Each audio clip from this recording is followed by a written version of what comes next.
Então, Evangelho segundo o Espiritismo, capítulo 10, bem-aventurados aqueles que são misericordiosos, item 14, está na parte das instruções dos espíritos, perdão das ofensas. Quantas vezes perdoarei a meu irmão? Perdoar-lhe-eis, não 7 vezes, mas 70 vezes 7 vezes.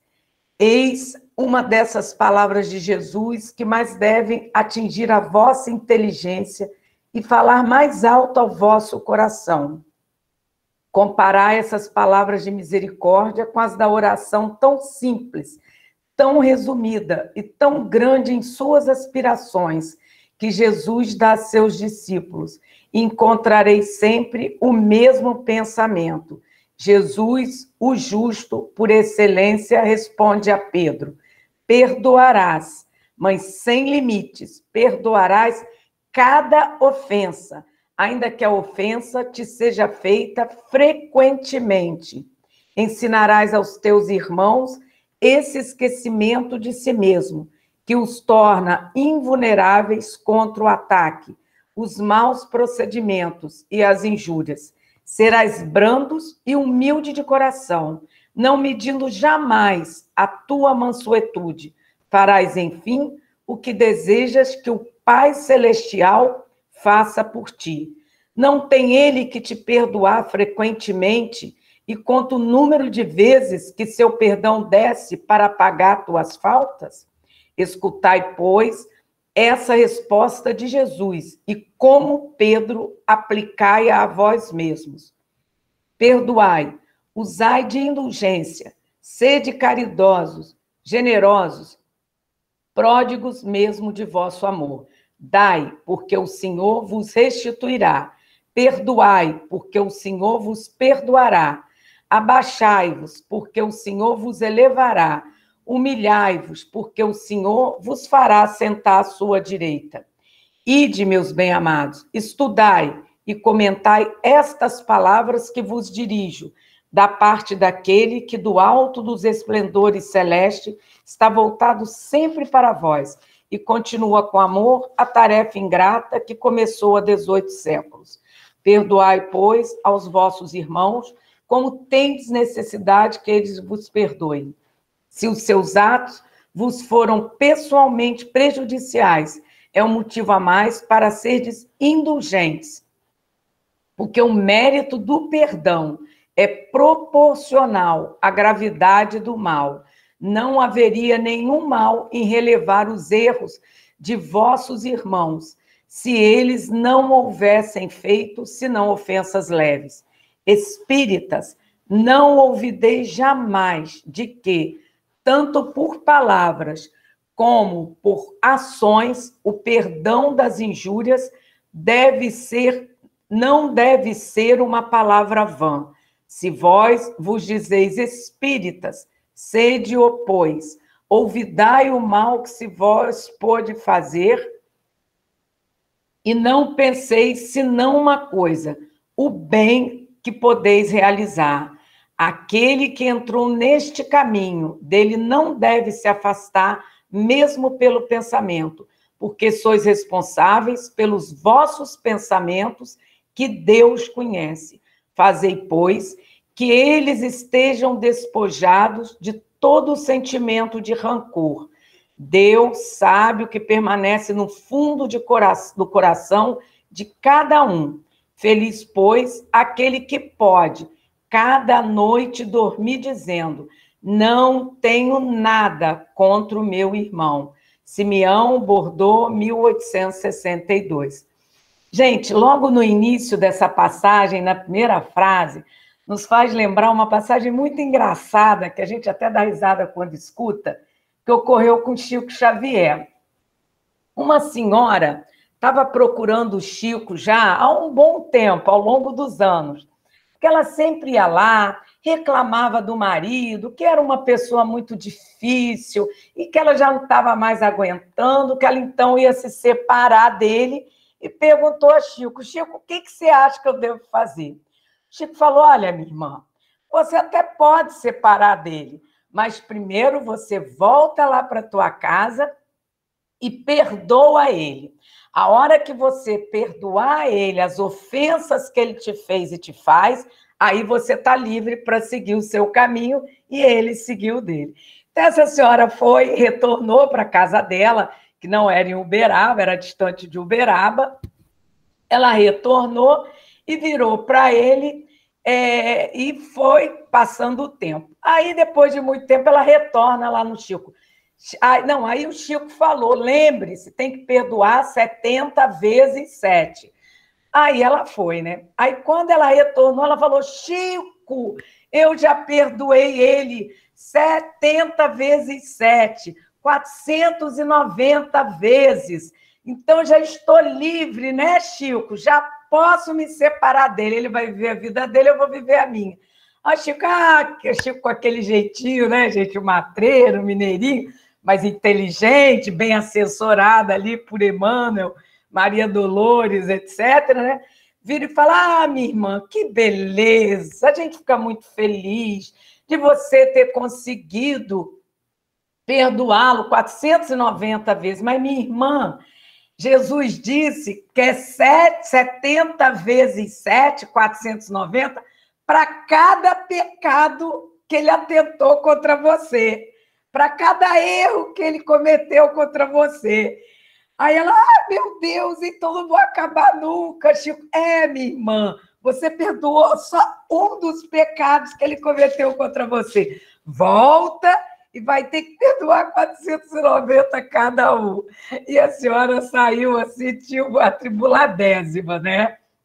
Aí passaram-se os anos, onde ela retorna ao Chico e diz, Chico, eu estou arrasada, eu estou muito triste. Chico, o que foi, minha filha? O meu marido, aquele que eu tinha que perdoar, ele desencarnou. Que saudade dele, Chico. Ou seja, ela, quando estavam juntos, não queria ficar junto. A hora que desencarna, sente saudade, né? Estava arrasada. Muito interessante isso. Mas realmente a gente vê aqui Simeão falando: perdoarás, mãe, sem limites, perdoarás cada ofensa. É cada ofensa.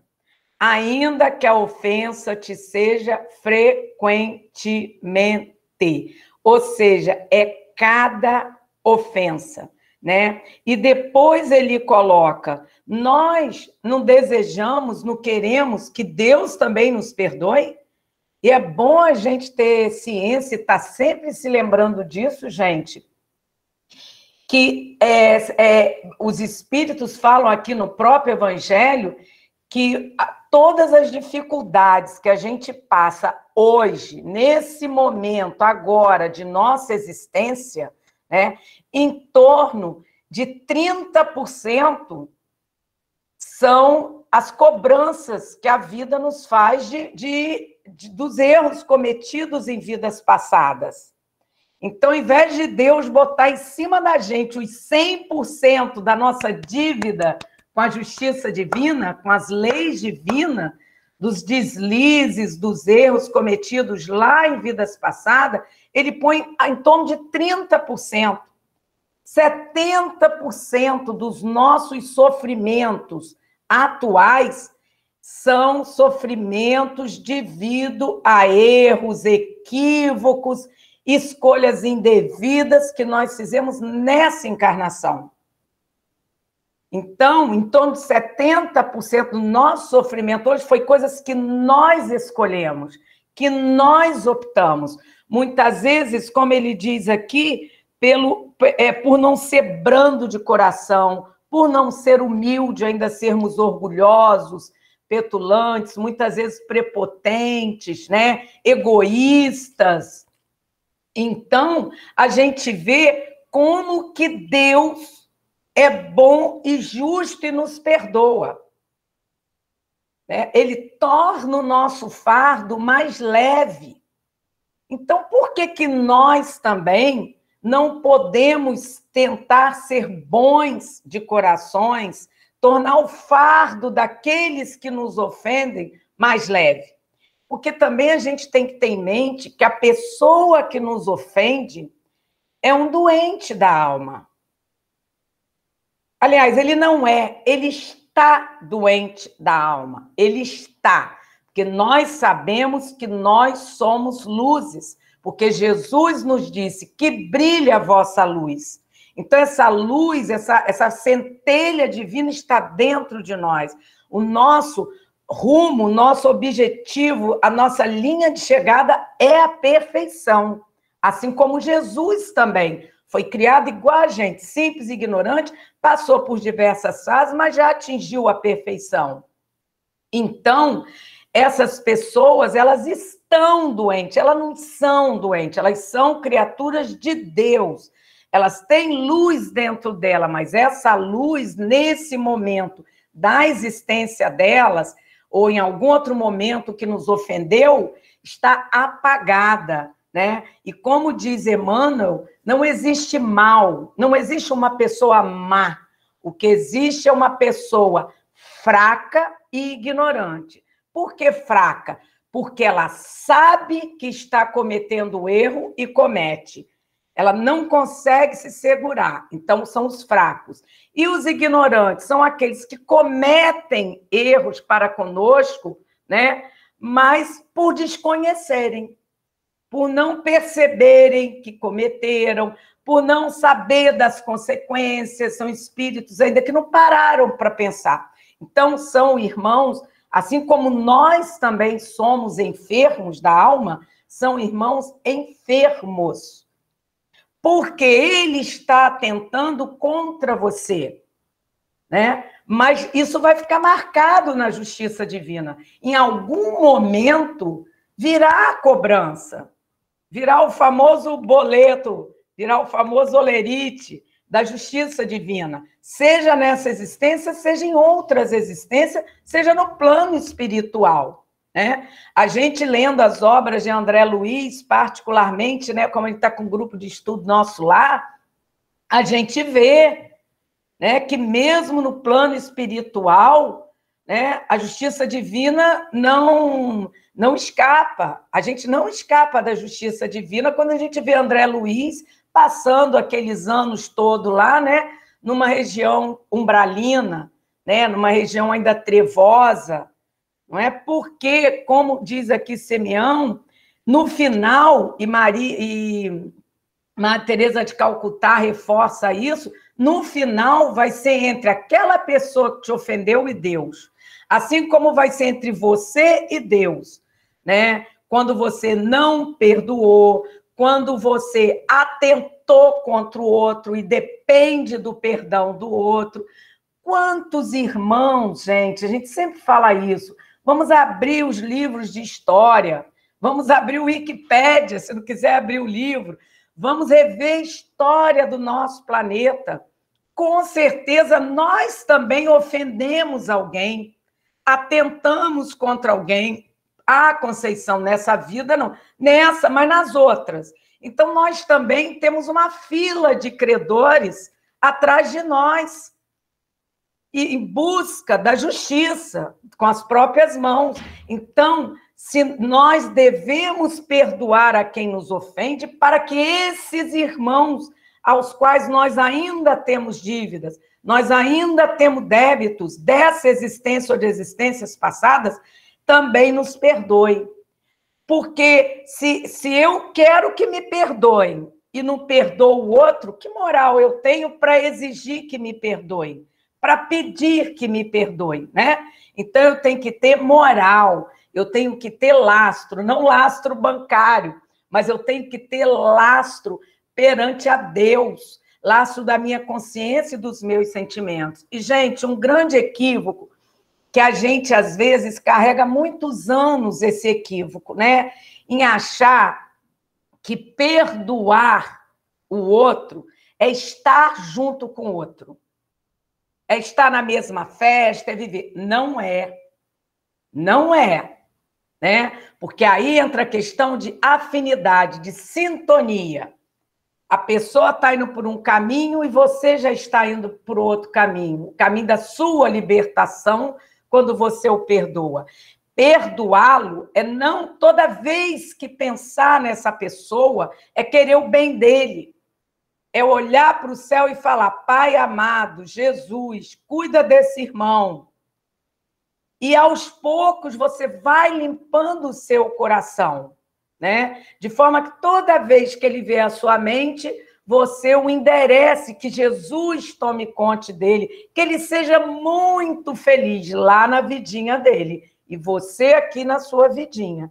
Então, você não precisa de estar andando com essa pessoa o tempo todo, de ser amigo íntimo dessa pessoa. Não é isso que é perdoar, né? Perdoar é se libertar, é cortar uma algema, uma corrente que te prende ao outro. Porque toda vez que você pensa naquela pessoa que cometeu algo contra você, a tua adrenalina dispara, o teu coração sente, o teu corpo físico sente. Então, você está não só mentalmente, mas até fisicamente amarrado, preso a essa pessoa, né? Porque aquela situação que ela cometeu contra você gerou mágoa, gerou rancor. E a medicina já provou esses efeitos no corpo físico, inclusive através do próprio câncer, né? Que a gente sabe, todos os estudos científicos, que a medicina já vem mostrando isso há muito tempo, não é? Imagina, se faz tanto mal ao corpo, não vai fazer a nossa mente, ao nosso psique, nós, a alma, o espírito, o ser inteligente que utiliza esse corpo, com certeza. E muitas vezes essa ferida vai rolar os tempos com a gente, desencarna, leva a ferida, reencarna, traz a ferida e assim vai. Então vamos nos libertar. Tem um filme que está passando na Netflix. Quem aguentar os primeiros 10, 15 minutos vai ver que o filme é muito bom, que é Esticando a Festa, em português, né? Um filme que, a princípio, parece tolo, mas um filme muito interessante de uma jovem que desencarna depois de uma festa, vai para o plano espiritual, e ela tem 5 dias para decidir se ela sobe ou se ela desce. Ou seja, se ela vai para uma colônia espiritual, algo assim, é um filme americano, ou se ela vai para uma região umbralina, né? E a anja da guarda dela, sem asas, uma senhora muito simpática, fala com ela: você tem 5 dias. Ela, para quê? Para voltar à Terra, não com o corpo, né, em espírito, e resolver algumas questões com 3 pessoas. E ela vai resolvendo. E a gente fica achando que basta ela ajudar aquelas pessoas a encaminhar a vida dessas pessoas. E não, no final, já estou dando um spoiler rápido aqui, no final é tudo sobre perdão, sobre não deixar mágoa no coração de ninguém e nem levar mágoa com ela, né? Você vê um filme hollywoodiano, né, sem qualquer cunho, a princípio, intencional religioso, mas que mostra isso muito claro, que no final vai ser entre o seu coração e Deus, entre sua consciência e Deus. E aí ela consegue limpar qualquer mágoa, qualquer rancor e sobe, né? Provavelmente é acolhida numa colônia espiritual, que eles ali meio que, você não fala em céu ou inferno, fala nomes, né? Mas um lugar bacaninha, florido e etc. Então, gente, lembrar dessa historinha, né? Para que a gente não leve adiante, né? A mágoa, o rancor. Vamos perdoar, querer o melhor para aquela pessoa, e com o tempo a gente vai mentalmente se afastando daquela situação ocorrida, a mágoa e o rancor vão passando, e aquela pessoa também vai ficando livre da gente, porque a gente também amarra a pessoa, toda vez que pensa, puxa ela para perto da gente. Então, vamos nos libertar e vamos ajudar o outro que nos ofendeu a se libertar, para que a gente possa ter crédito com Deus, com Jesus, com toda essa espiritualidade amiga e também com aqueles a quem nós ofendemos nessa encarnação e em muitas outras encarnações passadas. Muito obrigada, que assim seja, graças a Deus.